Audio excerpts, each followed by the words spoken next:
what's up? Hello, ladies and gentlemen. Welcome back to the program. What's up, ladies and gentlemen? We're back, episode 4. For this episode, we have Ben B on the podcast, Ben Bilocq, the French Connection. He's been in the game for a long time, from Sugar Shack to Bandwagon to Deja Vu to Videograss. He's filmed countless video parts, probably over a decade worth of video parts. Actually, for sure, over a decade worth of video parts. Opening some of them, closing some of them, covers of magazines, some pro models. What hasn't he done? Now, most likely, you'll find him riding around Mount Seymour with the homies, shaping events like the ECS and Salmon Arms, bank slalom courses, but not only shaping them, but riding in them, and probably riding better than 95% of the riders out there. Ben's got an incredible trick selection. He's aging like wine. I said it. Some of y'all hate me for it. You're like, what, aging like wine? That's the wackest shit ever. Well, Ben ages like wine. And although Ben may, believe it or not, come off a little intimidating to some, Ben's the chillest dude out. He loves to talk about snowboarding. He's the ultimate snowboard nerd. He's kind of the perfect candidate to have on the podcast. He's got an opinion. He's down to share it. So without further ado, Ben B. What up, Ben Bilocq? Did I say that right? I think I nailed that. Yeah. Busy. Good, though. Lower back's a little stiff from work, but... I think everyone has a sore lower back. Yeah, I think Tyler's have a little bit more of a stiff back. Tyler's? I mean, I used to lay Tyler's. brick for a long time. Or, yeah, anyone who works kind of looking down. So are you No. Master Tyler now? No. It's a hard trade. Bellsville's pretty good at it. That's the only person I know that can tile. I mean, I was a bricklayer for a bit. That was a lot of back pain. And then, believe it or not, I laid sewer pipe in Winnipeg for like a year and a half. That was like the hardest job I've ever had. Worked with a bunch of Portuguese people. One guy talked about this Portuguese war that he was in, and people died. And I was like 17. I was like, oh no, like, I'm sorry you lost your friends in that war. That must have been tragic. I'm just trying to make some money so I can move to Whistler. They probably felt like that wasn't too bad of a job for himself compared to war, right? If anybody here knows more about that, hit me up. Like, that was a stressful conversation. Maybe that was all bullshit. Yeah, it might have been bullshit. Maybe he just scared me. And then I dropped his pocket knife in the hole one time, and they backfilled it. And he's like, "Where's my pocket knife?" And I was like, "Oh no!" And I told him it fell in the hole, and the dude almost killed me. But I made it to Whistler after that summer. I moved here, and then my buddy Jeeves moved here, and Andrew had bought a Bandwagon. I think he got it at the Circle. We unwrapped it. We threw it in the DVD player, and then our heads exploded. Who did you grow up with? Did you grow up with that Bandwagon crew? Because I'm assuming there's some people that are just our listeners that don't even know who Bandwagon, what it is. Maybe people who don't even know who I am. Yeah, That's also maybe a thing. Ben is a pro snowboarder, and he's been doing it forever. He's from Quebec. He's really done it all. That's the reason why we're doing this podcast with him, because he's pretty done much it all. full circle. I grew up in this town, Charny, South Shore, same town that LNP is from. We were in kindergarten together, like the longest friend probably. But we never snowboarded together because he had a condo at Stoneham. So every Friday night he'd go up there with his family. And I'd be riding the golf course. So we never, like, for the first 3-4 years, we barely rode together till I got a season's pass when I was 14 or something.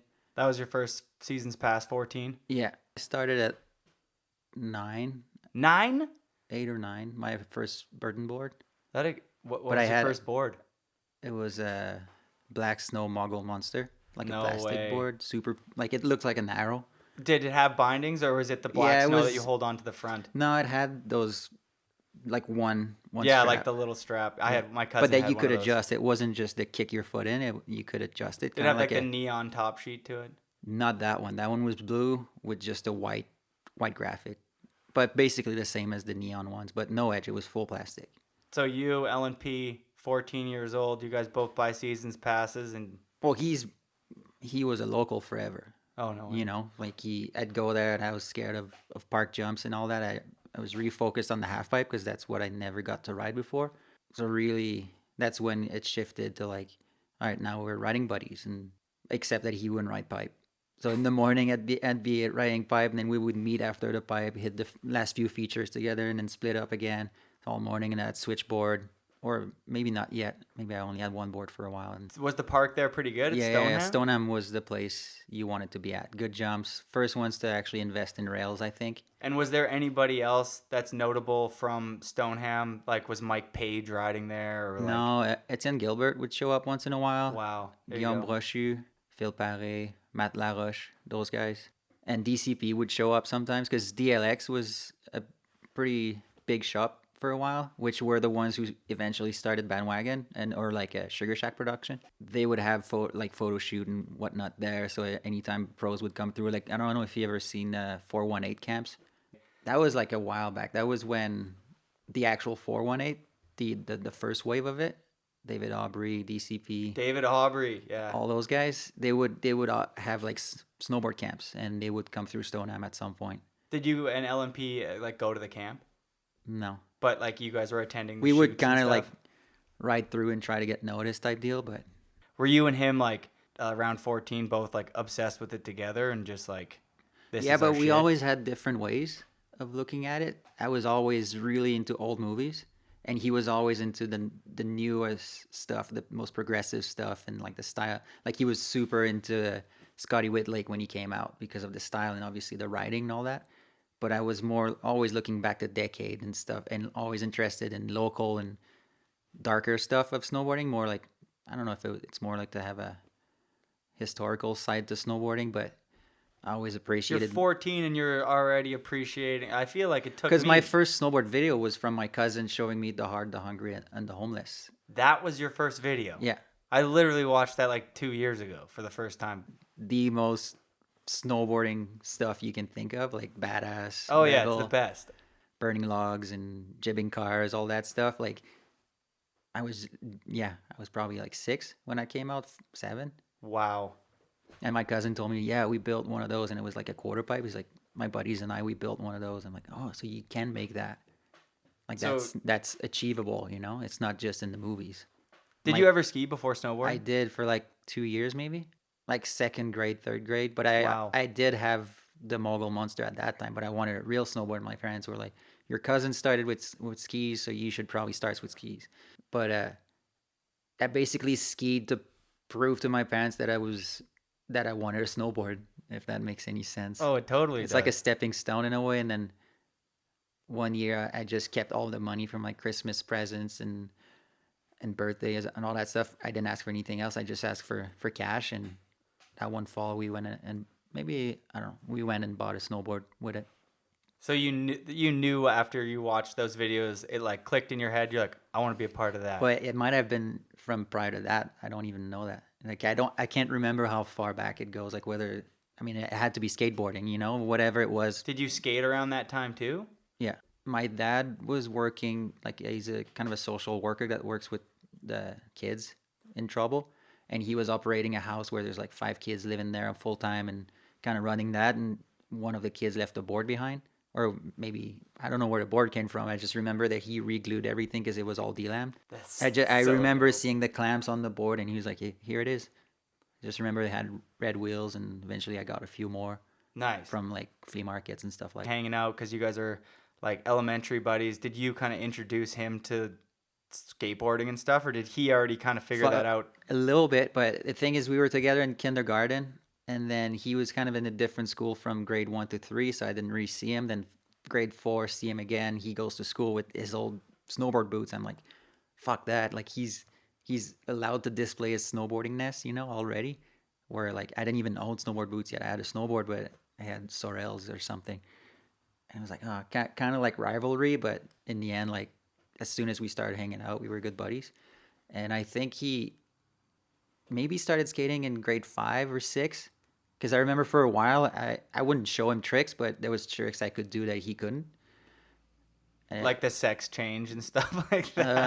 uh, Varial flip. I think I was still working on kick flips Oh, nice. at that point. I couldn't kickflip like and land 2 feet. like I would always do kickflip and then do a sex change. And it was the Yeah, weirdest some thing. people I feel do like that. a lot of kids learn like that. Yeah. You just the It body never, varial. It You're never like, what worked are you for me, doing? but it was always only one foot on the board, only the back foot on the board. So I'd keep pushing. I was pushing Mongo for the longest time. So I'd just kick flip, put one foot on it, keep pushing, pretend like I'm just dynamic. But Oh, I that's actually amazing. couldn't land it yet.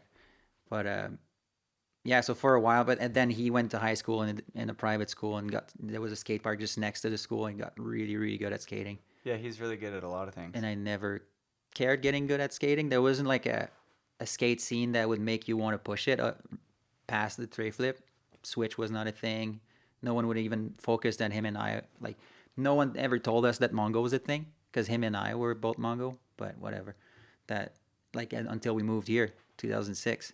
I mean, if you don't know, you don't know. I was from a super small town, and I was fortunate enough to have a few guys really know what's up in skating. Like, And cared. and yeah, there's like such a deep passion. Like snowboarding, skateboarding, all that stuff is a culture. I mean, snowboarding a little less, but skateboarding is what you do, what you are. Tells you what music to listen to. Even back then, at least, it was like a package deal that you're either in or out. In a weird way, when you're that young, you're almost looking for something to Be a part of. be a part of. Then everyone's like, "Oh, that kid comes to the park every day," and all the older dudes start to be like, "What up, Ben? How are you?" And Yeah, you're like, like, "This is the best." The biggest role model in my hometown were like 10 years older than I was. So they were all drinking beer while I was 10, 11, going to the golf course, boarding by myself. They'd be drinking like tall cans, like Colt 45, like the biggest stuff, classic 18, 19-year-old, all the, the gnarliest stuff. Just the cheap malts. And my parents never told me not to hang out with them, but I was always kind of on the fence of like, how close should I get? And then eventually we became real tight, but they never offered weed or they never offered me anything. Like they never tried to make me one of them. They were just like, all right, let's go boarding, And that must have been such a trip for my parents to see me walk out, or my dad would show up with the dog, like walk around and see me hang out with 20-year-olds. I remember this guy named Chris. He was 4 or 5 years older than us. He would always treat me like a little brother and stuff, but we were immediately, like, the age disappeared.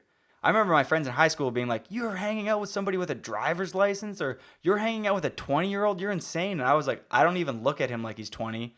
He's got dope back lips. I like the way he dresses. I like his music. If anything, it's like he's like a mentor that legitimately wanted to hang out with me as much as I wanted to hang out with him. Yeah. I was actually thinking about something like that this week. I don't remember asking anyone's age ever. No, Like you don't never. when you hang out, you bored, you whatever, you work with someone, you never question, "Hey, how old are you?" It's like the last thing on your mind.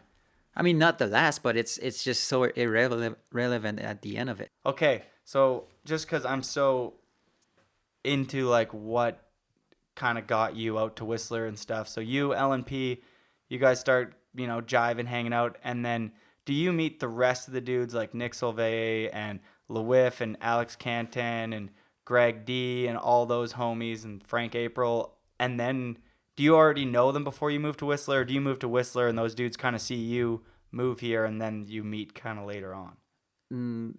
We all met at Stoneham. Okay. Like They were little Stoneham kids too. Yeah, like the Demers brothers, and we always knew each other. It's a small town, whatever. And they also had a season's pass. I started carpooling with them, like getting with their parents. Sometimes they'd get with mine. And then there was another crew. Greg was actually from this other ski hill. And eventually, they all migrated to Stoneham.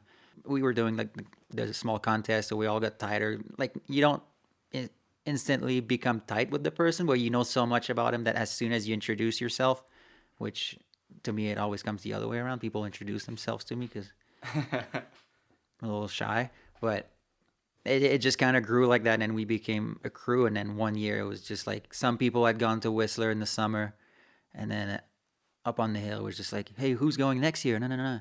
And making groups like that, and started renting places and organizing all that for the month of July.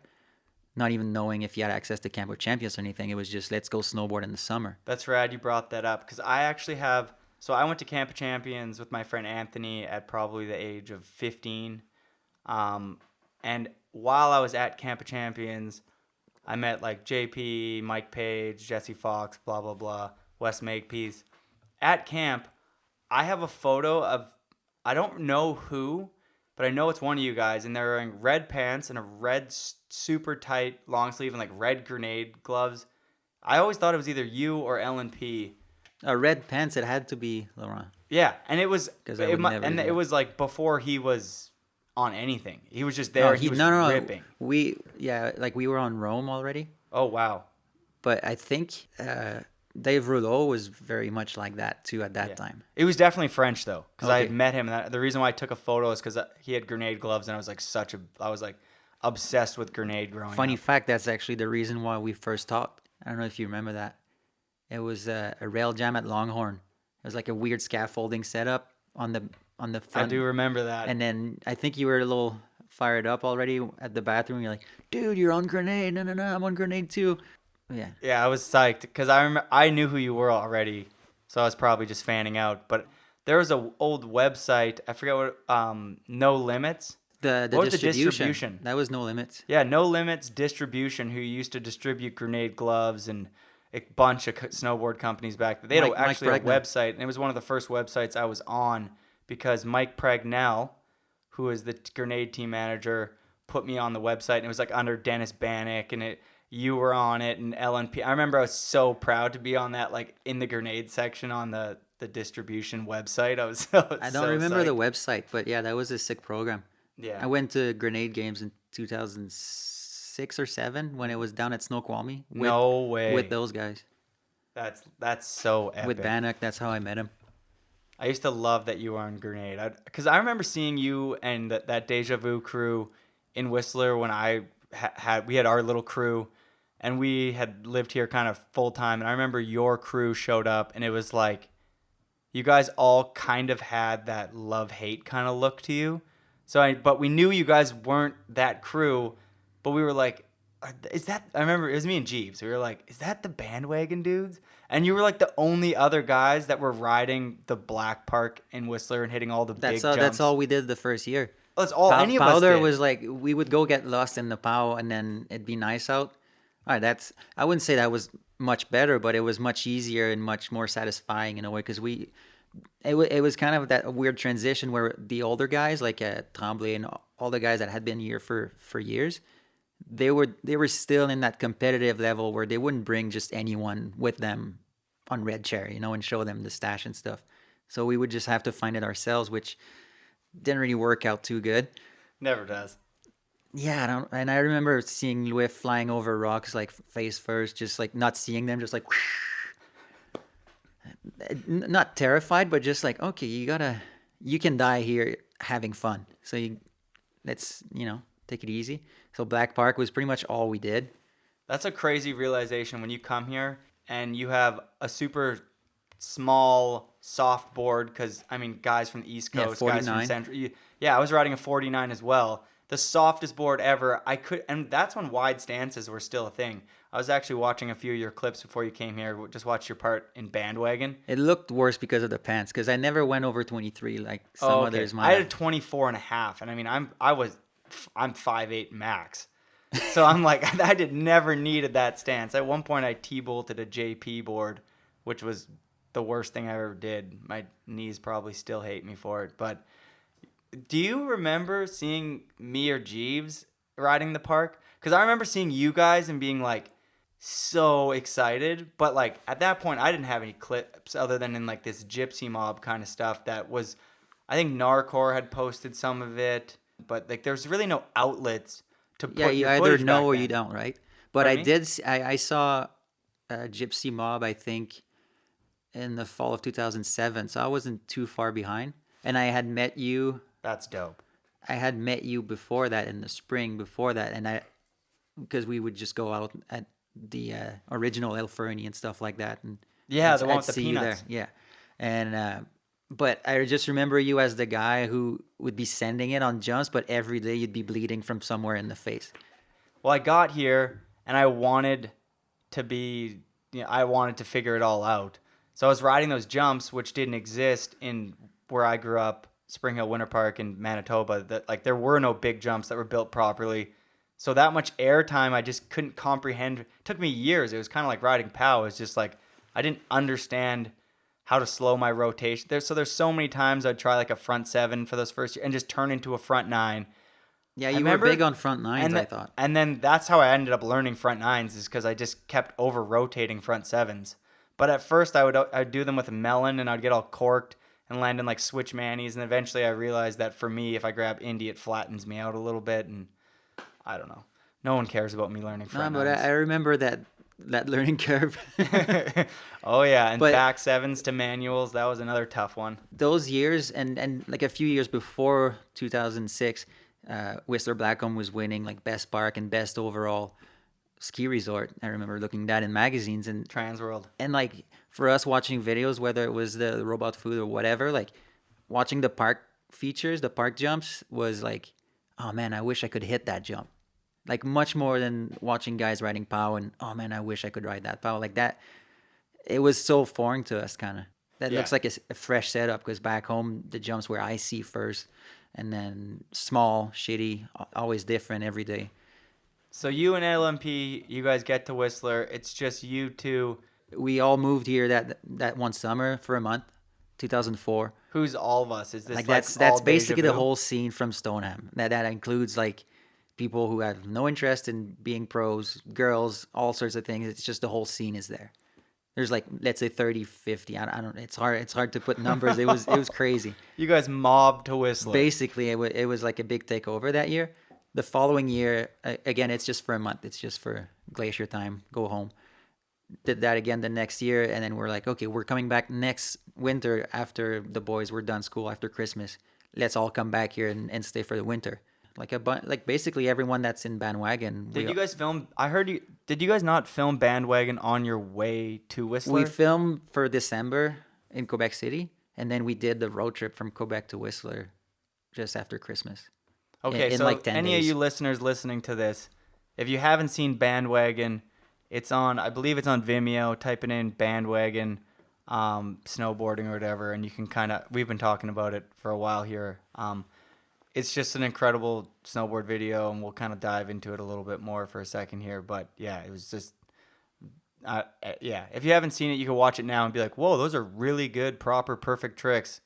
And at this point, none of these homies were really that big. That year, Laurent did win East Coast Invitational, which was a big deal. A rail jam down in, I think, Wachusett or something. With like Rome brought those guys there, and he won it. So that was a big break for him. And I know you guys were getting photos in the mags and stuff, but that video to me was like, well, But you yeah, guys that are was- better. You guys were better than the pros at that point that were riding rails.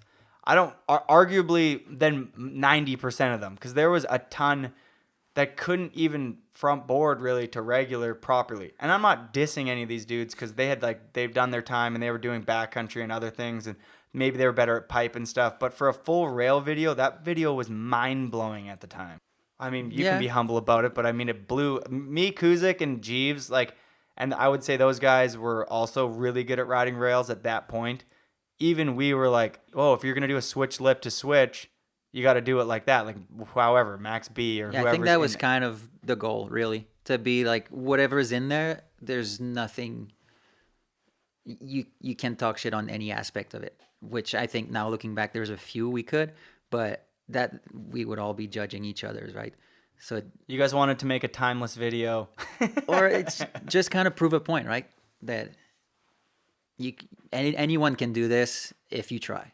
Like do it good. So everyone who doesn't do it like that, now kids can be like, oh, why didn't he do it right? And that's why we were so not down with the finger on the trigger stuff, because those guys were pretty sloppy.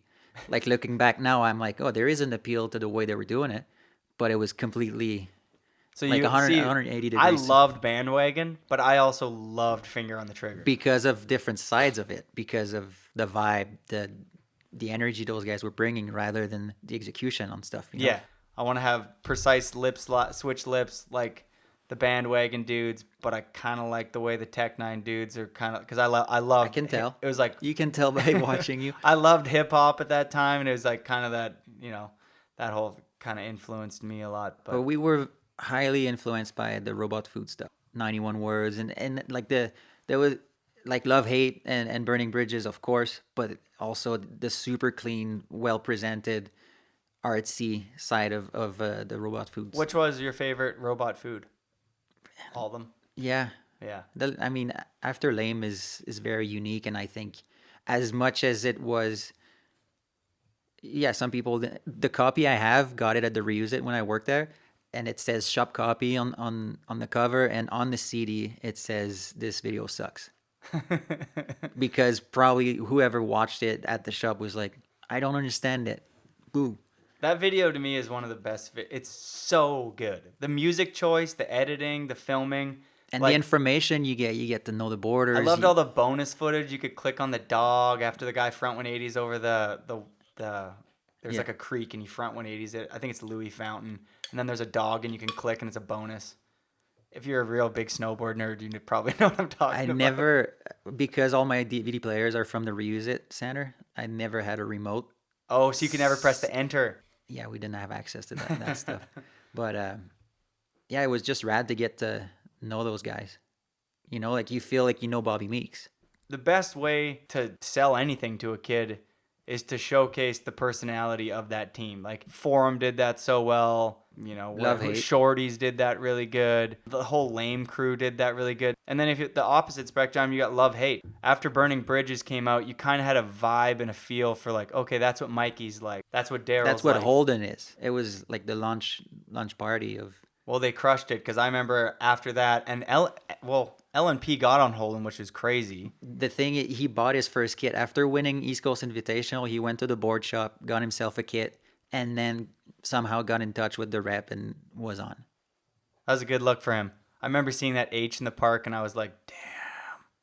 That was a tight sponsor to get back then. That had some clout for sure. I got some gear a few years back from Mikey, and he got me a few stickers that was like, I mean, I wouldn't say it's 10 years too late, but like I remember how it felt like when Greg had that and Laurent had that. And I was like, man, a little jealous here. I'm on L1, it's all right, but those guys are getting free gear from Mikey. Mikey was always my favorite boarder growing up. That's awesome. I don't remember why, but there was just something different from the way he rode. And what was that where he's drunk in the bar? Is that the Destroyer? Brainstorm. No, Brainstorm. Yeah, sorry. The 2-song part. Yeah, that part is awesome to that like Irish whatever that song is. Apparently, there's versions of the videos where he's got last part and versions where he's got second last. Oh, I've only seen the one where he has last part. He was just before Lucas Huffman. Interesting. I only found that out recently. But either way, Lucas Huffman, also it was awesome. a sick part. Yeah, that whole video was I liked his part in Shakedown where he throws his Huffman board off that huge step down and JP does the intro. I ain't mad at you. I got nothing for love for you. Do your thing, homeboy. Yep. Yeah, that was a sick part for sure. Fresh Gab 5. Yeah. So then, when did you get on Nitro, L1, Grenade? Was that after after Bandwagon? Did you kind of? No, that was before I was on Rome with the rep. I was one of the first ones to, when Rome came out, basically Laurent sent out his promo to the people in the States, and I just gave it to the rep as he was doing a demo somewhere. He called me back, and I got a pro deal, so I was paying $350 a board, which was more than I ever paid for a board, so it was a little strange. But anyway, so I was with him for like 2-3 years. I was kind of getting over it. Walked into the board shop where Etienne Gilbert was working at the time. We were just chilling, and he's like, "Don't you know anyone that would want to ride for Nitro?" I'm like, "Hello, maybe right here." Like, okay. Right here, quiet guy. And get me on Nitro, please. And I think he started by giving me one of his, where he's like, you can just have this one and I'll get another one that I'll just keep, and we'll go like that. And like that was maybe in November, maybe October, I don't remember. And he went to the office, which used to be in Seattle, grabbed me some outerwear, brought it back to Quebec. He's like, "Here, that's yours." And now they know you exist. Here's the guy's number. No. So I was just like, off the bat, I got free gear.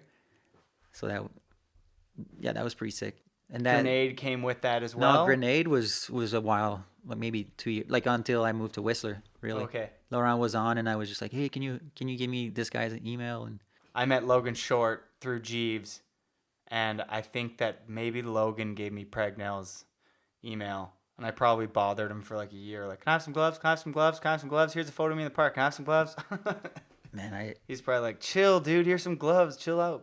Because I got on electric too, because of Ollie Gagnon. So we were both on electric for a while in that whole Whistler program, where everyone was on electric. Everybody in Whistler was on electric for 3 years. Steve Harris hooked up the entire world. Until until I asked for some of that incentive that was being talked about. And then I was, oh, okay, it's not happening. But anyway, so I got on Grenade there. And then Ashbury came around the following year. Boom. Let's talk about that. We're moving on to a new phase of Ben. Ashbury Videograss days. Well, Let's Ashbury talk about came that. first. Ashbury was before VG? Yeah, that was a year before. But yeah, Laurent got on because he had been like following bandwagon. He ended up filming for Rome when he made 2 videos in a row.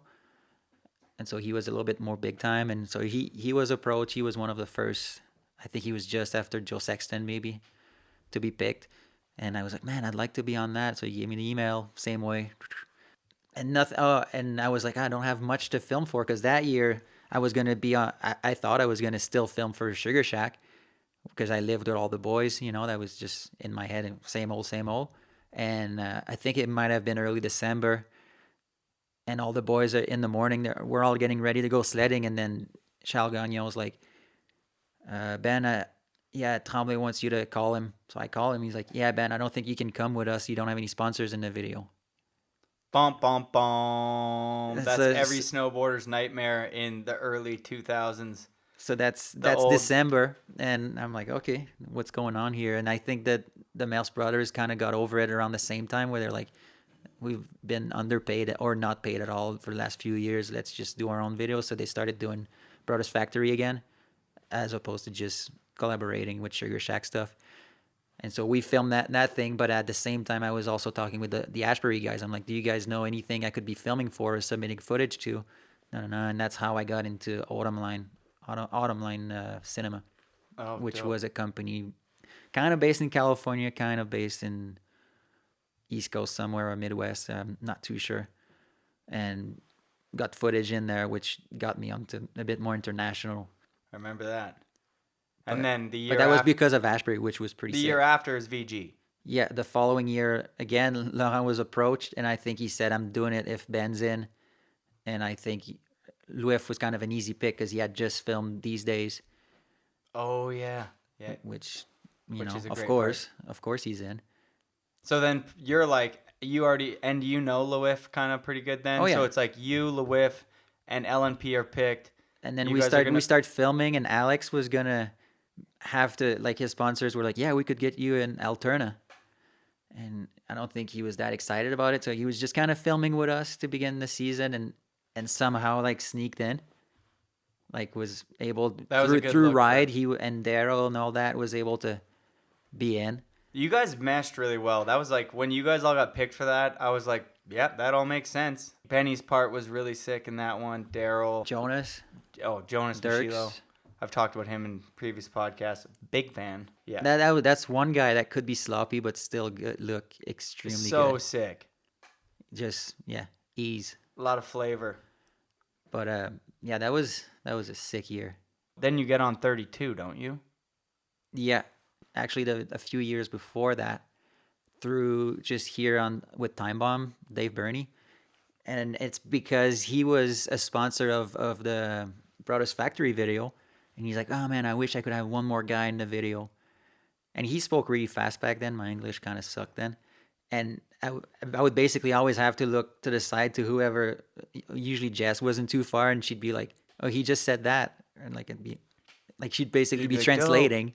And I'm like, well, if you give me boots, then you can claim you have one more guy. And he's like, deal.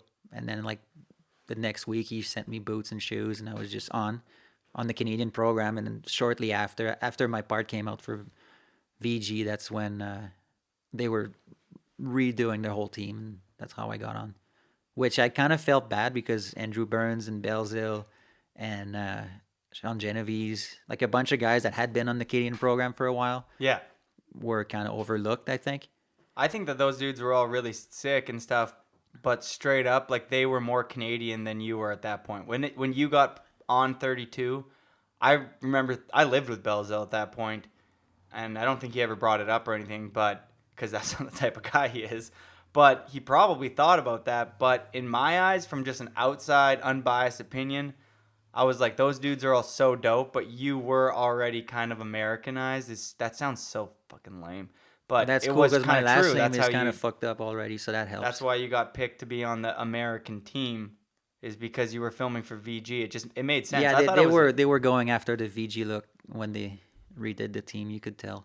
and then you that turns into what? Then you're on Nitro. Your few more parts come out. You end up getting pro models with Nitro, with 32. With You had your own 32, boot. and I was supposed to get 2, which I didn't even want in the first place. They're like, yeah, you're a pro now, so you're gonna get a colorway. I'm like, I don't need it. I'll just keep on wearing Bradshaws. That's fine. I'll keep wearing Bradshaws. No, you have to. And I was like, okay, I guess.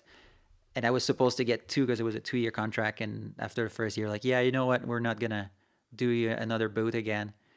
I was like, cool. But you're still on 32. Yeah, I was still on, but then by the end of that year, Bernie had warned me. He's like, yeah, I think they're going to trim the team down a little bit. And that's the year I got cut, Simon Chamberlain got cut, and Marie-France got cut. Wow. All the same year. So there's maybe an argument to be said that they didn't care about Canadians too much. But that's just Well, who is the team speculation. manager? That's another big thing. Like, it's the team manager and did the the brand team manager change at that time? No, it was the same guy, and Okay. he's still on right now. Oh, okay. And did you like that big thing? Is like, did you get along with the TM? Because I mean, No, we almost got into a fight in New Zealand. oh well, there you Because he go. wanted to drive the team van drunk, and I kind of tried to make him not drive, and he just started cursing and calling me a pussy and all kind of weird stuff. Well, there you go. maybe I don't think that's maybe- why, because he was definitely too drunk, and so much other shit happened that night that he way more offensive to others. Like Jake Kuzik had a little elf video of him maybe shitting his pants while trying to be funny, farting, and then like was running after Jake trying to get him to delete that clip. So a lot of things happened that 2 weeks or whatever the I length love of that it. trip was. I don't think that's why I got cut. I think there's a lot more to it. That who knows what it is. But then yeah, I got cut from, and that was just after doing Deja Vu. You never know why And, it ends up yeah. going like. At least he called me and said, "Sorry, Ben, we're gonna have to cut you." I had the 'Cause- same thing kind of happen with DC. Like, well, my thing's the team manager got fired, and I was actually The whole really, program got cut here, Yeah. right? For Yeah, DC? yeah, except for Anto. They kept Yeah. Anto. The team manager got cut, and then they went to a new guy and a full new brand direction, and then I was just part of the guys they let go, which is totally fine. But yeah, it sucks when you're on a brand like 32, you're getting like not promises, but they said 2 boots, and then one comes out, and you're like, that's kind of weird. And then things kind of start falling apart, and you Yeah, but at least I got kind of a heads up from the guy here in Canada, and then Bernie's got your back. Bernie had told me, he's like, yeah, I think they're only gonna keep people with outerwear. It's like, okay, yeah. And I was like, oh, it's $1,000 a month. I can live, with less, I guess. And then a week later, I hit up my Nitro guys because I was up for renewal. My part was not even out yet, and as I don't call it, which maybe was a mistake, but I was only sending emails. That's always how I proceeded, and you get another email. Yeah, I don't think we're gonna resign you, Ben. Can't afford it. on Nitro. Yeah. Oh, I and had is been that on for like 9 years or are something. Nitro and 32 tied together? You think those No. team That managers? was or- well, fuck. I don't know. Maybe, but That's like so- arguably my best part, I think that I'm satisfied with, was not even out yet. Was about to be released, or maybe like the premieres were kind of starting to show or something. And so that was a tough one. Oh, Like, yeah, being for like sure. I think I can budget like, short $1,000, but now it was And like 100% like of my you income. said, you never know why you get let go. It's always politics in some aspect, or like maybe like. And you had a pro model with Nitro too, didn't you? Yeah. But funny fact is, I didn't even know that was a pro line. That one, it was like a team line, where it was all on the same model. We had different sizes. First, I go to No Show here in Vancouver, and I just walked through the booth, and there's like, I guess I have a board this year. I didn't even know. So that was kind of a That's how you surprise. found out you had a board. Yeah. Well, maybe we all found out that way. I don't know that. But then I'm like, hey, can I get one? And they sent me a Justin Benny. They didn't even. Do you have that board today? The Justin Benny? Do you have your board? Mine. Did you end I up think- getting it? I ended up Okay. writing it, but like the first time they tried to give me one, turned sent out you to not be Justin's? mine. But it turned out to be better because it was a bigger board. But just kind of a weird thing. But I still today I don't really feel like talking to that team manager. But The Nitro one? yeah, but it'd be interesting to know where the actual stories of why. You know, Eric, who I've talked to about this, he was getting dropped from Adidas, or I don't know if it's Adidas or Nike, but he just was like, "Nah, you're not cutting me," and Yeah, the sent them his Nike deal. footage. Yeah. And then they were like, "Yeah, you're right. We're not cutting you. We're gonna re-sign you." So was there a part that of you that wanted to be like, "I'm having a good year. Like you're tripping. Like I'm gonna send you my footage," or did you just go like, "Oh," and freeze up and just go, "Okay, like if you don't want me, then fuck you guys." I don't remember exactly. I think it was pretty straightforward, but it was because they didn't even offer less or anything. That's Like just the they worst. straight up said we cannot afford you, and I was one of the few who had parts every year. Like it was a lot of up and coming riders, I think, and like obviously Cooley was kind of on his way out slowly, and Brian Fox and Austin was probably injured that year. I don't know what Brian was. You know what I'm like? I was kind of being productive, whatever. Not saying that they were slacking or anything like that, but in that time period, I was doing my job. That's kind of Yeah, how you were getting it done. I see it. I was expecting one more contract, maybe, knowing that I was getting in mid-20s, which is weird to say, but Which is nothing. like historically, it was proven to be when people get cut yeah, off totally. slowly, That was a big thing back. which is extremely dumb because we're only better than we were 6 years ago, right? I am way like if someone told me 6 years ago to film a part, like here's all this money and stuff, like I could have done it and it would have been, something. But compared to what I can film now, you're just a lot like, hey, the light's good there. Can you Wiser. film a slash? Yeah. Sure. Okay. Should we hit pillows today? No, it's Bluebird. Let's go to the Alpine. Like you can just make way better decisions now, knowing how to get stuff And done. also, you kind of write for yourself a little more, which will translate a little bit more of a personality in your writing, as Exactly. opposed to being that kind of race, like a teenager kind of competitive state of mind. I feel that like a think we lot all of have. brands prematurely cut people. Well, think because- of skateboarding. They've been doing that for a long time. Where, of course, if one guy's like, yeah, the hype is kind of average for this guy, we're gonna cut him off. But think of Jeff Raleigh or something like that. Yeah, Dustin Dahlin, Andrew Reynolds, just like any of those Yeah, dudes. they could have got cut 15 years ago. And then a lot of Going those dudes with go the through pattern. huge injuries too, and they're like take 2 years to slip, and then out of nowhere they film their best video part ever, and it's and then they take another year or two of okay parts, but you can't just consistently put out the best footage ever. I mean, there's dudes like Lewiff or Jed that can, but like Or Jake.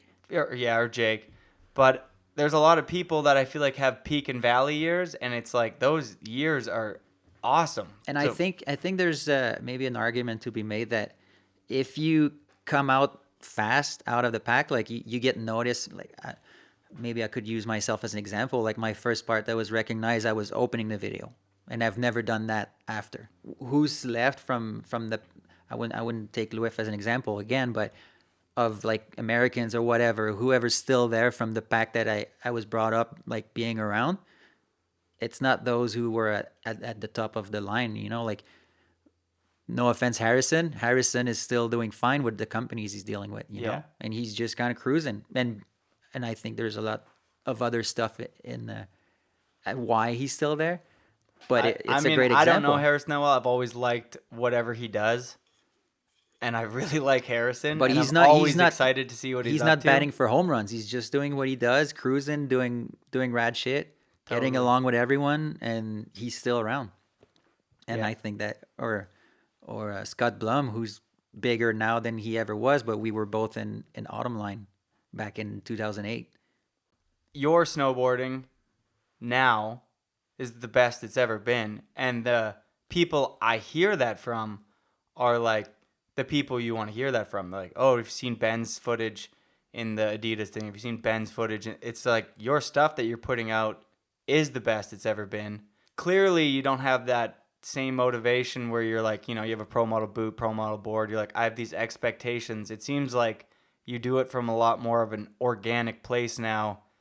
And maybe that's the reason why you've been filming your best stuff ever. I don't know. It's just like I enjoy watching your snowboarding more than ever now. Like I'm so excited to see anything you do, or like when you go to Chatter or anything like that. I'm always like, what's he gonna film? I think a lot of it has to do with the smaller amounts are maybe more appreciated. Where when you're shooting to get like a big part, 3 minutes or more, you usually repeat your tricks, which could like. But if you were to narrow down every single part you've ever filmed to 6 tricks, it would always be the best stuff ever. I like that you said like you kind of came on the map, like you came on the Canadian map really slow and gradually, but to go on the American, you film an opening part, you blow the hell up, and it's kind of true. Then you have a certain expectation to fill, and if you don't fulfill that every year, people are like, oh, He's slacking. yeah, now. he's slacking, and like we did talk about at that time in snowboarding, it was like, oh, you're 25, you're old, like next dude. Where now I feel like brands maybe are starting to realize that. I don't think they are. I mean, I hope they are for the sake of me and the fact that I feel like I'm gonna, and myself and other people included, I feel like are gonna film a lot of their best stuff. I mean, I think of like Devin, he filmed like that, which is definitely his most iconic part, and I think he was between 30 and 32 when he filmed that, and he filmed. Then he filmed that like web series with Ika, and he filmed like some of his best stuff. I think that his Transworld part was, I mean, almost even with that. And I mean, yeah, I mean, I get why the brands do it. They want to go for a new vibe and stuff, but I mean, No, I just think they don't know yet where, like, they think that, the buyers, people who actually buy snowboards are our age or older, mostly. like to give K2 some props just because, like Tim Eddy, for example, he went through, filming he was on Burton, Neo Proto, filming video parts. It's like, okay, where are we going to fit him in the line? And if you're selling those high-end, kind of one-of-a-kind, prototype, throw in your quiver kind of boards, you kind of want to have the old dude who can carve with really epic style. So there is a big place for those dudes. Maybe if you're trying to sell like the old Forum Street Dweller, the market is definitely to the kids out there. But if you have a bunch of high-end boards that you're trying to market to, like, like Belzil, for example, like he's getting older and he's been on K2 forever. If you're going to give the highest end board to a guy like Matt, he's going to sell that to that demographic because those dudes are the dudes who want to go do heli laps and ride and do long slashes. And he can do a back rodeo 7-tail over a huge gap. Keep the dream alive, If that older dude's obsessed with snowboarding and that's his life and he's working out in the summer and wants to keep it going and stuff like that. Or you can kind of tell when the flame's burning out and the dude's not putting in the effort. I think you're talking pro boarders? Yeah. My friends in particular that are older that put more energy into filming video parts than a lot of these young guys. It's all Instagram, you know that. Yeah, Instagram's It's the new television. That is what we used to sit down and watch TV for. I got nothing to do. I'll sit down on the couch, watch TV like we used to do. Is now Instagram, so we have to just kind of take a step back and accept it, as annoying as it might feel, because we're from a different generation almost. What do you think? Do you think that there's a place for video still, or do you think they've run its course and it will come back, but it's never going to be the one source of not information, but of snowboard. It's never going to be like a true life video. But I mean, maybe we'll find out. But for now, the demand is for instant gratification, and that's what. As long as companies will believe that this is the way to go, guys like you or Belzil or Red Gerard, or you guys are all on the same platform and you guys are competing with girls in bikinis. You're on the same platform. People are scrolling. They see you, some funny stuff, funny memes, and then a chick in bikinis. You're all on the same level, and you have to compete with that, which is extremely strange. And soon you might see companies sponsor, and Alana Blanchard, whatever her name was, is she even that good at surfing? But she was the first one to blow up because she was posting photos of her butt, and she probably got a whole lot of sponsor money. I heard from a few people who are in the sunglass goggle community that they no longer need athletes because they would rather send a box to an influencer who's going to take selfies with these glasses and sell way more than you. But I think it's going to go full circle, like you said, and eventually brands are going to realize that having an authentic image is what's going to make product dope. But it's going to be for smaller markets. Corporate sponsors or private stuff, let's say in this case Dino versus K2, the more people will choose to buy a K2 versus a dyno, K2 eventually could turn around and be like, well, let's just go back to rollerblades. We're gonna make more money. Why are we wasting our time? Like, they could make a move like that and basically pull the rugs off of like so many people's feet at once. Where a company that's Dyno or even Burton to a degree, those guys they make snowboards. That's what they do. Snowboarder, they're not gonna do a 180, and so that's where a company like Oakley is gonna come in and be like, well, you know what? We don't care about snowboarding or skiing anymore. We're just gonna go for a few big guys, and then girls in bikinis. All those corporate brands that will eventually dictate what they want that influencer to be doing. Influencer includes snowboarders and skateboarders. Like, why isn't a brand or a magazine like Thrasher saying, hey, if you're going to the Olympics, you're no longer in my mag? And that would set the tone for, this is not what we're about. Snowboarder could, like, a lot of people tried to take that stance in the snowboarding world, but now it's a part of snowboarding. Now it's too far back. We're too deep in. I know. I feel like Snowboarder Mag was doing such big reviews on X Games or Do Tours, all that stuff that you and I don't care.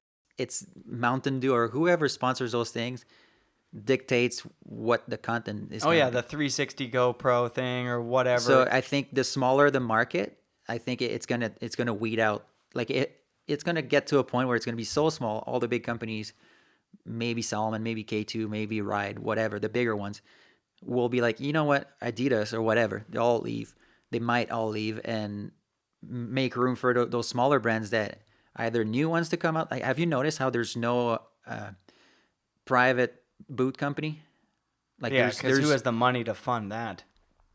But we all agree. I mean, yeah. Like, so as a consumer, what do you do? If you're not down with ski companies, if you're not down with the big corporates like Nike or Adidas, what do you do? I mean, I would just jump on board with at least a corporate company that's embodying the spirit of what those sports should represent. Well, you're still very limited. Even in skateboarding, there's very few small shoe company anymore. Because you watch any skate comp, they're all on DC, Nike, Adidas, New Balance. Barely any New Balance, really. It's Converse. It's all yeah, but Nike owns Converse. Didn't know that. This is a dark little tunnel. No, but it just goes to show, like, we're gradually going that route. As soon as people are getting big enough, they get bought out. There's kids don't buy for comfort or quality. They don't want the Adidas because it's the most comfortable. It's because it has the stripes on it, and it is the coolest thing to have right now, because of many reasons. And I just think that Vans.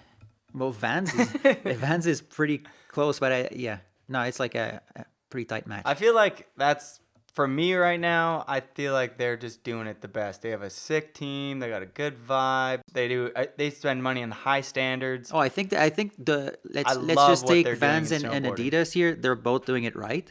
Yeah, because that's important to me. Yeah, they're participating. They're highly participating. Dump real money back into this sport if you want to make all this money from the sport.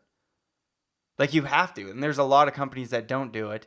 But and then on the opposite side, there's people like Salmon Arm and stuff like that that are doing incredible events and starting like what they did at Seymour and stuff like that. And I can only see that getting bigger and bigger. Like, how many rider-owned brands did we even just go through? You said like 2 or 3, and then there's like Howell. There's probably like 5. There's very few, and by how long we've been in this industry for, we've seen a lot come and go. And a lot of them fail because once people get a taste of that big money, there seems to be a lot of greed, and then, where does the money go? I wouldn't even say that. It's just, as a small brand, as soon as one of your rider gets big enough, they usually get bought out by someone else. So it's really hard for a small brand to grow. That's why you hope that you're the small brand that the dude can stay on because they ride for a big company. That's kind of weird. Like, when I was on Nitro, I was... First time I hung out with Jeff Keenan and Sean Genovese, I was like, man, I wish, like, of course, I was like, when I'm not riding for Nitro, I'll for sure ride for Dyno. But it's kind of because I knew that's where my home was, but it's kind of a weird thing. Like, I wasn't willing to not get that paycheck to ride that rat brand. So even then, I was conflicted. Just like when you're at home, you watch a documentary about organic food and all that kind of crap. You go to the grocery store, and then it kind of comes down to the price tag for a lot of the stuff you end up buying. That's just the reality of things. Like once it's time to cash out. Yeah, because if you're a consumer and you're working for that paycheck and you need that extra $100, I mean, I don't know. You want extra it's such a zero, fine line because you want the kid to spend the extra 50, $100 to go to a skate shop and buy your full setup, go there and buy your snowboard gear. But all these kids are doing it online now because it's cheaper, and they do with Amazon and stuff, same day delivery, blah blah blah. But you also don't know that there's a difference. But they're missing. If you don't go to a snowboard shop or a skateboard shop, you miss part of it's part of the culture. But I hate saying culture, but like it is. No, it is a culture, but it is for you and I because we are from a different time. But I feel like it's going to a skate shop and meeting the older dude that skates, and you're the nerdy 14-year-old with a bunch of acne, and you go into the skate shop and they make you feel welcome. You immediately are like, oh, I'm part of this. I don't think the 14 or 13-year-old sees it like that right now. Skateboarding and snowboarding is no longer sold as a culture. It is sold as a product, as a sport, as an event, as all these things, a mean to sell things, but it's no longer a culture. But once you go to like an snowboarding event, and skateboarding is no longer associated with a sound, with a look. It's now pop culture. You can see it at the skate park even here, like there's not much difference between a guy in the city in Vancouver that just walks the street or has a skateboard. There's very little difference. Where I remember in 94, 96, whatever, and that ages me a little bit there. There was a big difference, It was, you were like definitely into some sort of either hip hop or punk rock if you were a skateboarder. There was no way around that. If not, you were a weirdo. Maybe you're listening to Primus or something. You had to be into one of those things. It was a given. Now it's like, nah, like skateboarding, it's its own thing. Music, it's like totally separate. And that's where saying snowboarding is or should be a culture as far as we're concerned, that's where it comes into play. But like the Salmon Arms event or the ECS Invitational, that's where the culture is. The culture when you go to that. Even the high standard contest, the amount of boarders that came out for that. And one thing, let's just bring up the Bake Salmon race. You don't get too many events where you'll get like 50 to 100 person to come and help you shovel for days for free, just cause, and that's when we're talking about being a part of a culture. That's exactly what it is. People who donate their time, donate whatever energy, or they'll even come out just to be there.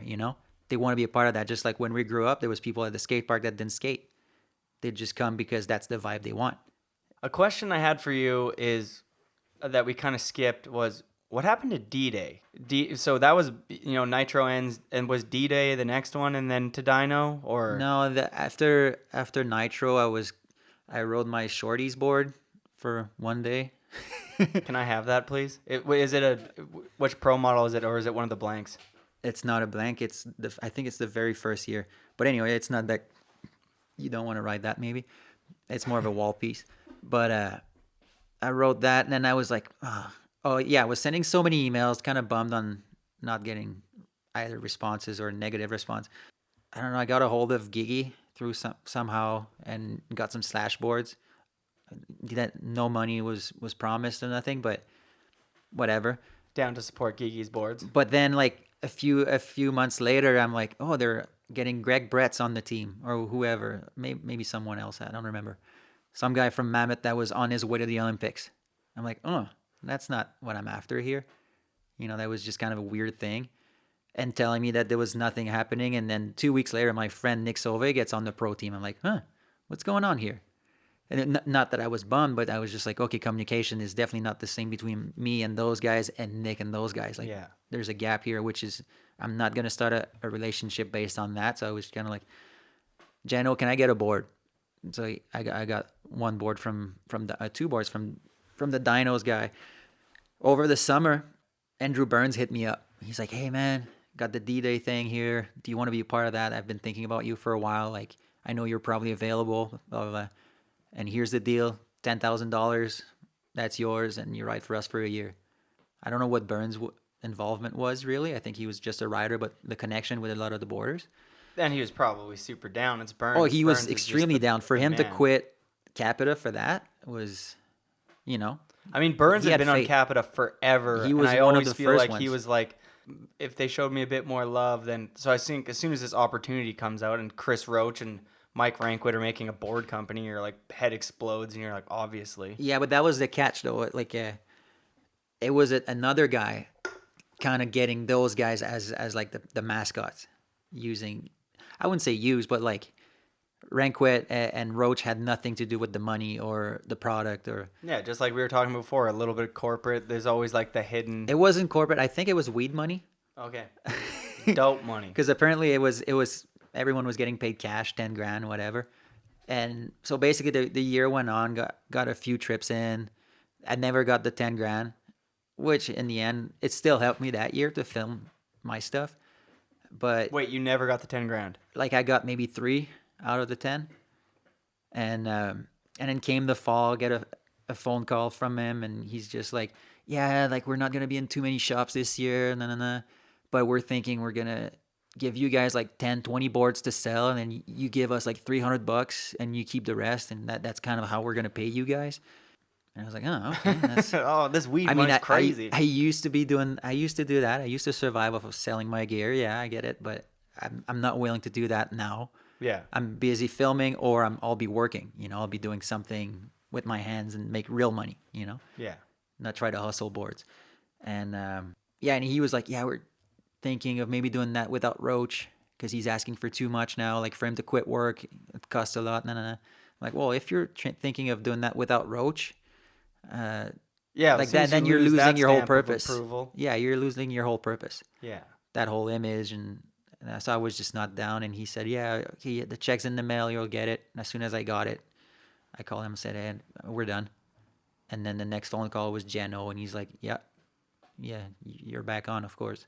So that was that easy. And before I even did the D-Day That's thing, too bad, because I got saw the blessing, Roach and I was at the Transworld Awards and I saw Chris Roach and Mike Rankwit and they had their D-Day shit. oh, that, and- yeah, that one, when it, And I was Yeah. like in the elevator and they're partying, and then his speech about how snowboarding needs to not go in an aerial skiing direction and needs to be more like surfy and shit. And it's just like when a company like D-Day comes around and Chris Roach and Mike Rankwit are behind it, it's like obviously I'm so psyched on that company. Like yeah, I fuck remember yeah. that speech. It was, And that it was speech pretty was moving. so epic.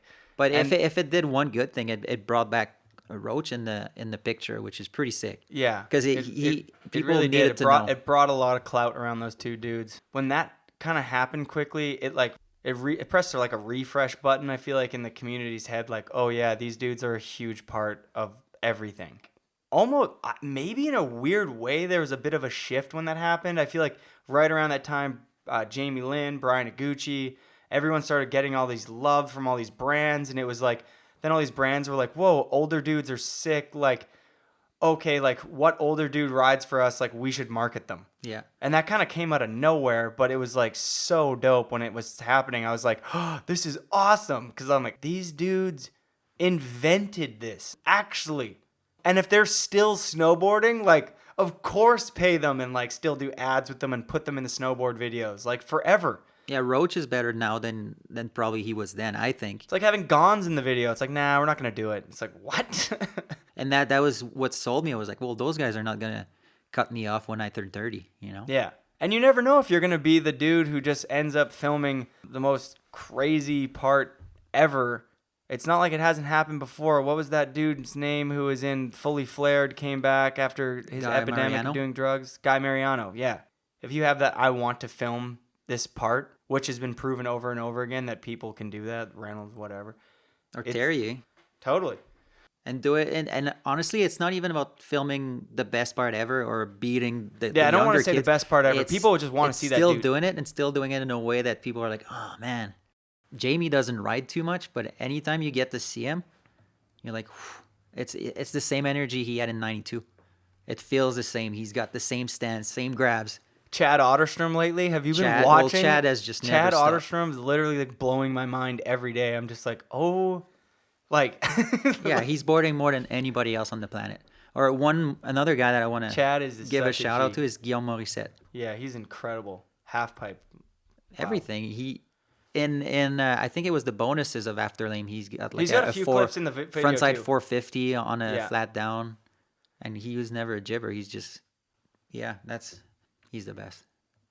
All right, backcountry versus rails. You've done both. You filmed both. Mikey LeBlanc was one of your favorite snowboarders. I mean, I don't do the full-time filming too much anymore, but my last few street trips, like my approach to it is much similar to backcountry, and which I think Japan has kind of linked both. It's such like small scale stuff that it is kind of like a street spot in a way, you know? Like you can walk around and look at things 360 degrees, where in Whistler you can't. No, never. You look at it from the bottom, you look at it from the top. If you're lucky, you get a side view. My favorite thing I've realized is that sometimes hiking the little bit and you just hike that last little ridge, you're like, I didn't even see that weird bump there. Oh, yeah. When you only sled to the top of stuff, sometimes you miss that perspective. When we moved here, the older guys were like, "Oh no, don't waste your time buying snowshoes. Just buy a sled." We're like, "Huh, all right, I guess we're gonna buy sleds." But it's weird how you come from somewhere that has no mountains, and you're expected to just dive right into something so, first of all, dangerous So foreign. and just unknown, complete unknown. Insanely and the unknown. desire to do it in the way that they're suggesting we should be doing it is not even there yet. So that's kind of the weird thing. And I think the best approach is, do you like building your own jumps, or do you like natural features, or do you want to just ride park and rails? That's the first question, you know? So as far as like a guy coming up and being like, what should I do and stuff? Well, what are your interests? We move here around the same time frame.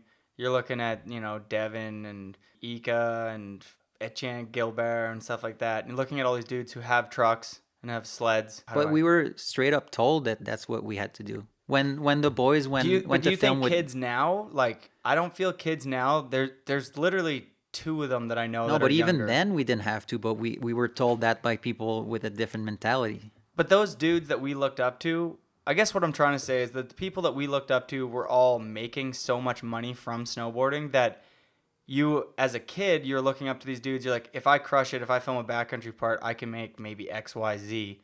Now there's like, is there really anything that's driving a kid to buy a truck and a sled? Because there's no light at the end of the tunnel. They know there's no money. but They there's see people fun. like me painting all summer. Like, I think the bottom line is, what do you like to do? Because there's a lot of like, there's much now. I think in the last few years, there's much more people hitting jumps and lines, and they don't even film it other than having a GoPro on their forehead. And they make no money from snowboarding. They expect no money from snowboarding. To go back to your sled question, it's like, well, how far did you go on your foot, like by foot, to do the POW stuff? Are you willing to hike? Did you reach the limit of what Whistler Blackcomb has to offer as far as like inbound, outbound, backcountry stuff? If so, then okay, maybe you should think of, okay, split board. Split board's not enough. You want more? Okay, the sled. That's kind of how I like see that. it. It's not, you don't a good go breakdown. from rail riding to sled. That's ridiculous. It makes zero sense. We were kind of thought that that's what we had to do, which is I was just completely yeah. insane. It's you true, get though. you get there, you get spooked, and Why it's- did nobody tell us that it's insane? But that's because that's what they had in mind. And I was listening to your podcast with Jake last week, and I understand exactly what he was saying like, oh, there's all these rules when you go out sledding and all that stuff that has nothing to do with snowboarding, and it's because you're kind of pushed in a direction from people who have been doing that for so long. Their things are figured out. It's easy for them to go to apply these rules to their art, you know. But when you come from an outside perspective, you're having a hard time even looking up and finding your own features. You can't even get to it because you're sinking down to your handlebars with your sled and all that weird stuff. Of course, you're like, this is done. And it's normal. When I had my first sled first year, I just wanted to quit. This was just ridiculous. I almost died my first day sledding. Dude, cheers to not quitting. How did we not quit? Like, I'm actually blown away that I didn't quit. It was the group effect, I think. Everyone else kept doing it. So, all right. I guess, yeah, I just see, like, your group different than my group, but I go out there and I see Kevin Griffin and I see all my friends, like, that I'm like, oh, okay, I want to be similar to that dude, and they keep going out sledding with Cale Stevens and all those 8 Mile dudes, and I'm like, oh, okay, like, I'm a little 8 Mile kid, and all my favorite dudes in this movie all own snowmobiles. I have to learn how to do this. I rent Devin Walsh's sled, drive it into a tree. crying in my helmet. It's just the worst day of my But life. I started enjoying it. Not the first year I sledded, because the first year we were just trying to keep up with the old guys, with the Sugar Shack guys. But the following year, I went with Jeremy Cloutier, Jason Dubois, and all the Brothers Factory guys. Boom. Those are some names. And none of these guys had sledded before. I think Jeremy had gone once, and Will Demers had gone the previous year with me. But I was basically the most experienced one. I went from the least experienced one year to the most experienced of my crew the year after. So not so much that I felt like the king or whatever, but we were not going as far. We would There's a lot of responsibility for you too. It's like No, but I just liked it better. Like, I just remember the year before driving by so many things. I was like, why aren't we building something here? And the older guys would be like, nope, we'll keep going. Same story that Jake said. But that following year, I'd just be like, no, we're building here. I don't want to risk my life going any further. Let's just build something here. Let's make something happen here. Basically what you were saying about hiking up this little hump and finding stuff that you didn't think existed, you know? totally. That same thing, but the sled just makes it a little bit easier. Everyone snowboards so differently that some people are gonna have like that Blauvelt finesse where they can just pump some rolls. Other people are gonna be like, oh, I'm really good at step downs. And it's really fun when you start sledding and you get a hold of the whole frustrating and not wanting to quit and everything like that, and you stick with it. It allows the you to same figure out approach. what you are good at backcountry. Yeah, Like, and that's why for a while I disconnected, because it was all giant cheese wedge. we which- we really cheese wedged for a while. But it's because it's the best recipe to get everyone something. You know, it's much easier to. It's also just what we looked up to in the videos. It's the same as down bars. For a while, down bars were the shit, and then it just became like, oh, if all you do is down bars, then your part might get boring. Although you're doing all the sickest tricks, it's the Yeah. same thing of like, oh, I've seen a down bar before. Here's another one. Well, it sucks for the photographer, but I feel like more than ever, a good down bar trick is awesome now because no one's doing them. Yes, and but you- do a full part just down bars, just Boring, like yeah. anything. It could be Yeah. I could use wall rides or ollies or whatever people are into.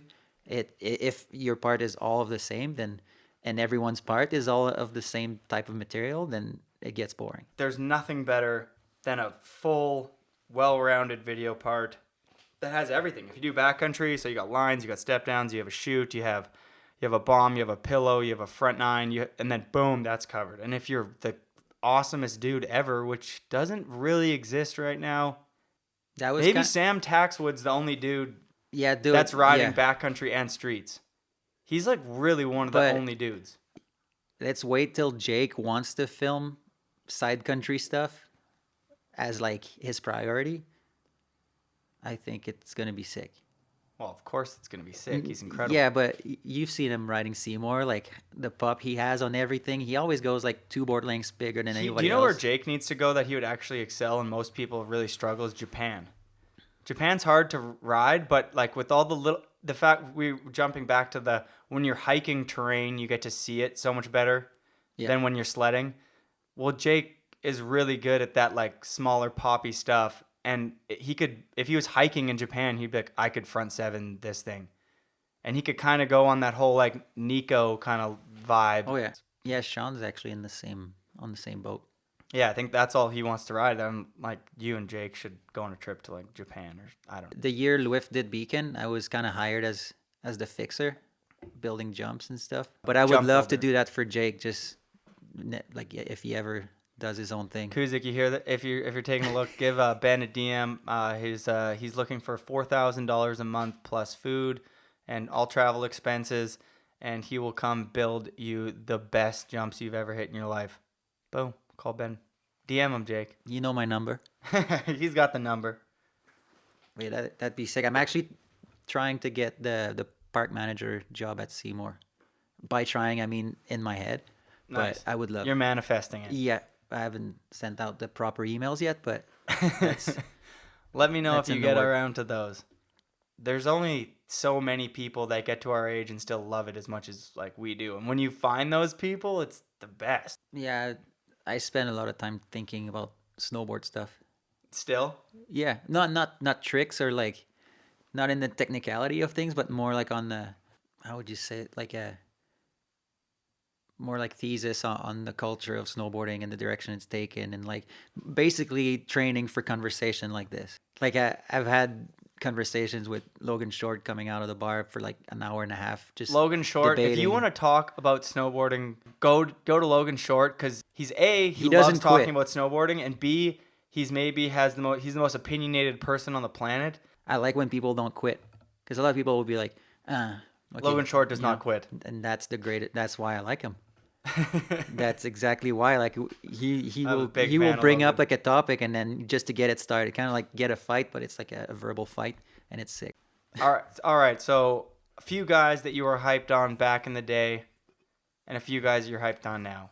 Just like some shout outs. I'm just curious because I've never even asked you this before. It's just interesting. You said Mikey LeBlanc. Was there a few other dudes you I looked mean, up Mikey's still up there, but Daniel Frank was also a guy I really liked. to? How is Daniel Frank in? I guess you, like you said, you started snowboarding at 6. That's or whatever. That's insane. He's like so before my time. He was like tail end of his. Because my very first snowboard video that I own was from '96, and he had a pretty good segment in it. It was just a Trans World Video magazine, B footage or all stuff from summer camp, He used to go so big. and he just had a certain style, and He is poking that old K2 board. Whew, so sick. I He need to get just one of had those. the full Tom, can you hook me package. up with one of those, please? The one with the whale. Jay gave me one. No way. Well, nice to know you got one. But yeah, those two were a big influence, I think, for like the first chunk of me thinking of snowboarding. And then in your crew, who was like, we haven't even dove into this. This is like deja vu. Who's your crew? Like, obviously you're friends with all those dudes, but was LNP always, your favorite dude and always like looked up to him a lot, or do you always look up to Lewis a lot? I think we all had different influence on each other. Like Alex and I would always end up at the same place at the same time on the same trips because we had kind of the same idea of what to do on, not trick wise, but even trick wise sometimes we'd always have to debate, well, like, what do you have in mind on this? Because let's talk about it now before it's too late, Before it's too late, we're not friends. And like, yeah, don't play in my bag, and just Oh, kinda, Alex is. what question did he ask? Oh, okay. So Alex Canton sent me a question to ask Ben, and he said, "Ask Ben about his first time sledding. He fell in a crevasse in Callahan. So can you elaborate on that story? Did you almost die or something?" No, but it was actually Sprout. Your first time you ever went sledding, you fell in a hole. My first time ever sledding was in my driveway, going down some stairs to park it for the fall until January, which was kind of sketch. I had never sled before, but then the following time was going up Sprout. Pretty nice day. Went all the way up, kind of played around there. We didn't even bring I didn't bring my snowboard that day. Just kind of, see what a sled felt like. And on the way back on the lake, like just before the cabin, there's a creek running out, and there's always kind of like a sleeve that shapes out into a crevasse shaped thing. And the snowpack was pretty big that year. And I was following Alex just a little bit, like off to the side a little bit. He was on the left. I was 10 feet behind, and we just knew that was a safe spot to just kind of pin it. And I guess he went over the crack where it wasn't wide enough for him to sink, but he just flew over. And when I saw that crack coming in, it was probably like 6 to 8 feet wide, but maybe 10, 15 deep, and down to like the creek bed or the lake. I'm not too sure what's down there. And I just jumped off my sled. My sled kind of got pinned in the snow above me, like lower than the snow level, so people couldn't look back and see my sled sticking out. It was kind of just hanging on top of my head. What? And I was just looking up, vert walls on all sides, just there wasn't really a way out. I was just down there, okay, I'll move to the side so the sled doesn't fall directly on my head. And a few minutes later, I finally see Dave Melanson, Ben, looking down with his Melanson face. What are you doing there? I'm like, What are you doing there? I just wanted to check out this crevasse and checking see the how it snowpack. is. But all he had was a tiny yellow rope. And so they just made a loop at the end, and they were able to pull me out. And then we're just like, They had rope though, because if they yeah, had rope, but that's like a tiny rope. I don't even think, you can probably tow a sled, but basically, so I'm out of the hole. My sled's in there. We're all like scratching our heads. What are we going to do here? Like, how do you get a sled out of a hole, And Dave, Gaetan Chanu and dumb goats just happened to sled by. I didn't even know them yet, and they look at that kind of laughing, joking, like like as if that happened to them. That's nothing different than casual day for them. They're just like, oh, let's just fill in the hole and then from under the sled and drive the sled out. So your first day, a bunch of freaking backcountry goats drive by and Saved us, basically. save the day. Yeah, but yeah. So that was my first sledding experience. So you've been doing this whole snowboarding thing forever. Who you got any shout outs? Anybody that you should yell thank you? Well, I think the main thing is, man, I had no intentions of trying to make a career out of this ever. But if anyone made it kind of seem like it could happen, was Etienne Gilbert. Like even when I moved here, my plan was not to become anything more than I was when I got here, No way. Yeah, I think as a group effect it was, in the sense that it seemed like that's what we're all after, but it wasn't the main goal. Like I had plans of coming here way before, but I just never dared to do it by myself. Like I was kind of too shy to make the move right after high school. But Etienne Gilbert was just like your boy. He had your back. But he got just, you your first sponsor, Nitro, right? Yeah, the first real one, and he was from the same area I was. And he just kind of made it sound like it was okay. I remember him telling me, he's like, I'm the least paid pro in the industry. And he was just like, I don't know. For some reason, he took me under his wing and like brought me to Hood for the first time for a Nitro week. And like stuff like that, that's just like... He's such a G. I worked with him at camp for a long time. That's how I got to know him. I obviously always knew him from his video parts. But he ended People that one year with that super sick part. And then I worked with him the year after at COC. It was kind of the year where he started getting some pretty bad back problems. Yeah, career ending. Yeah. Big fan of Etienne Gilbert. And that one part he filmed was so good. Very precise, too. A lot of hard tricks that like people would never do either. Like, good switch fitties and stuff like that. Oh, yeah. Kind of like you, that last part that you had that switchback 5-0, or not last part, but like Deja Vu, switchback 5-0 and that kink. You had one in Sherbrooke in Quebec. You did that on that rail too. I hit that rail with Anto. Didn't we go for dinner later that day? Pardon me? Weren't you out there for that one weekend? Because I think we went to Saint Hubert with you and... yeah, we met up with you and... guys quickly. I remember I was like tripping because Anto was like, "Oh, all the Deja Vu dudes are here." I'm like, "Yeah, I know who all is." Like at that point, I knew all you guys pretty well.